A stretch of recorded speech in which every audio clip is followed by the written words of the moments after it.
Bonjour et bienvenue. Dans cette vidéo, je vais essayer de corriger et d'expliquer le quiz 6, ce qui devrait permettre de mieux comprendre ce cours. Le lien est en dessous de la vidéo pour le quiz. Alors, première question, le module de z égale 3 moins 4i. Donc la formule qu'on a vue dans le cours, c'est celle-ci, module de z est égal à racine carrée de x carré plus y carré. Je vous rappelle que x et y, c'est la partie réelle et la partie imaginaire qu'on trouve dans la forme algébrique de z. Ici, z, c'est 3 moins 4i, ça veut dire que x, eh bien c'est 3 et y c'est moins 4. Donc j'applique la formule, module de z, donc module de 3 moins 4i, c'est racine carrée de 3 au carré plus moins 4 au carré, il faut bien mettre la parenthèse. De toute façon, dans les modules, on a toujours des résultats positifs, on peut avoir que des nombres positifs heureusement parce qu'il y a une racine carrée. Donc ça fait 9 plus 16, racine carrée, ça donne 5. Deuxième question, module de moins 5. Alors vous pouvez directement appliquer la propriété vue dans le cours qui dit que le module de z c'est égal à la valeur absolue quand c'est un nombre réel comme c'est le cas ici, donc simplement on enlève le moins, ça donne 5. Vous pouvez aussi appliquer la formule, racine carrée donc de x carré plus y carré, ici x c'est moins 5 et y c'est 0 puisqu'il n'y a pas de i, il n'y a pas de partie imaginaire.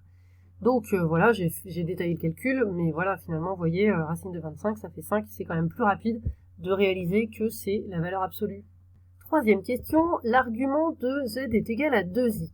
Alors ici, on va faire graphiquement, puisque l'argument c'est l'angle, ça correspond à l'angle entre l'axe des abscisses et le vecteur OA, là, j'ai appelé le point A, le point image de ce complexe 2i. Donc le point A, il est bien placé ici, je vous rappelle que 2i, ça veut dire que ça donne pour coordonnées 0 et 2, donc il est là. Donc quel est l'angle entre ici l'axe des abscisses et en fait OA, c'est-à-dire l'axe des ordonnées, ici, évidemment, il y a 90 degrés, c'est un angle droit. 90 degrés en radian, c'est pi sur 2. Donc, la réponse, c'est pi sur 2. Et là, uniquement avec des considérations géométriques. Voilà, pour trouver l'argument dans le cas précédent, le plus rapide, c'est comme je vous ai expliqué. Mais vous avez aussi une autre façon avec votre calculatrice. Si vous allez dans maths et dans complexe, ici, là, vous avez angle. Voilà, le 4.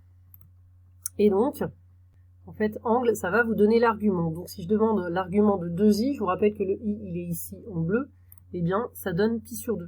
Alors, vérifiez qu'en mode, vous êtes bien en radian, et pas en degrés, évidemment, sinon ça vous donnera 90. Pour l'autre calculatrice, la 82, pareil, vous avez maths, pareil, vous avez complexe, CPX, et vous avez argument, c'est plus clair. Alors par contre, cette calculatrice-là, elle vous met bien pi sur 2, mais elle ne le met pas en fraction, elle le met en valeur approchée, donc c'est à vous de repérer que c'est pi sur 2.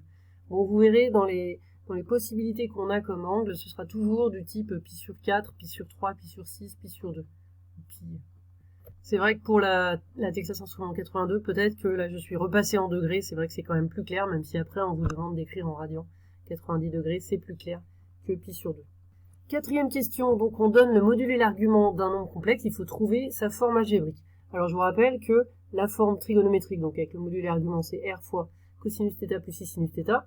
Donc je remplace, ici r on nous dit que c'est 1, c'est le module, et l'argument pi sur 3. Donc on remplace le 1, du coup ça fait rien, cosinus pi sur 3 c'est 1/2, sinus pi sur 3 c'est racine de 3 sur 2, donc on obtient ce résultat. Alors comment est-ce que je connais les valeurs de cosinus pi sur 3 et sinus pi sur 3 ? Soit vous regardez sur votre calculatrice en vérifiant bien que c'est en radian avant, et ça vous donne le résultat. Alors, pour les Texas Instruments 82, ça vous donnera pas la valeur exacte racine de 3 sur 2. C'est à vous de le savoir, que 0,8 c'est 6, machin, c'est racine de 3 sur 2. Donc, soit vous faites avec la calculatrice, soit vous vous souvenez de vos cours de première où vous avez vu les cosinus et les sinus de ces angles remarquables, que je remets dans ce tableau, soit vous regardez page 477 de votre livre, c'est à la toute fin du livre, vous avez ce cercle trigonométrique qui redonne toutes ces valeurs, vous voyez. Donc l'angle 0, ça correspond au point I, là. Bon, là, on a cosinus égale 1 et sinus égale 0, puisqu'on n'a pas d'ordonnée. Pi sur 6, cosinus égale racine de 3 sur 2, sinus égale 1/2. Pi sur 4, c'est même cosinus et sinus, racine de 2 sur 2. Et pi sur 3, 1/2 et racine de 3 sur 2. Et après, tous les autres, on les déduit grâce à ce petit cercle bien pratique. Enfin, la dernière question, où on vous demande de passer de la forme algébrique à la forme trigonométrique. Ça, c'est un petit peu plus technique. Alors, voyons comment faire. Je vous ai expliqué dans le cours que pour calculer d'abord le module de z, qu'on a appelé R aussi, c'est la formule racine de x carré plus y carré, donc ça, pas très difficile. Racine carrée, ici, c'est 3 et 3. Donc, on obtient 3 racines de 2. Bon, alors forcément, là, puisque c'est un QCM, vous pouvez déjà dire qu'en fait, ça va être la dernière. Mais je vais essayer de vous le prouver enfin, de vous expliquer pourquoi les arguments c'est pi sur 4, même si on n'avait pas eu les propositions de réponse. Alors je vous rappelle quand même, je vous l'ai déjà dit, donc avec la calculatrice dans maths, vous avez dans complexe ici 4 qui est l'angle, et donc là on peut mettre 3 plus 3i, et ça vous donne bien pi sur 4. Alors avec l'autre calculatrice, j'ai laissé en degrés, parce que c'est vrai que le pi sur 4 en radian, c'est pas très clair, donc ça donne bien 45 degrés, que vous retranscrivez en pi sur 4 bien sûr. Sinon, si vous n'avez pas de calculatrice sous la main, à la main, voilà comment on fait, on écrit cosinus θ c'est égal à x sur r, sinus θ égale à y sur r, ça faut quand même que vous sachiez le faire pour le justifier, même si vous faites avec la calculatrice, pardon.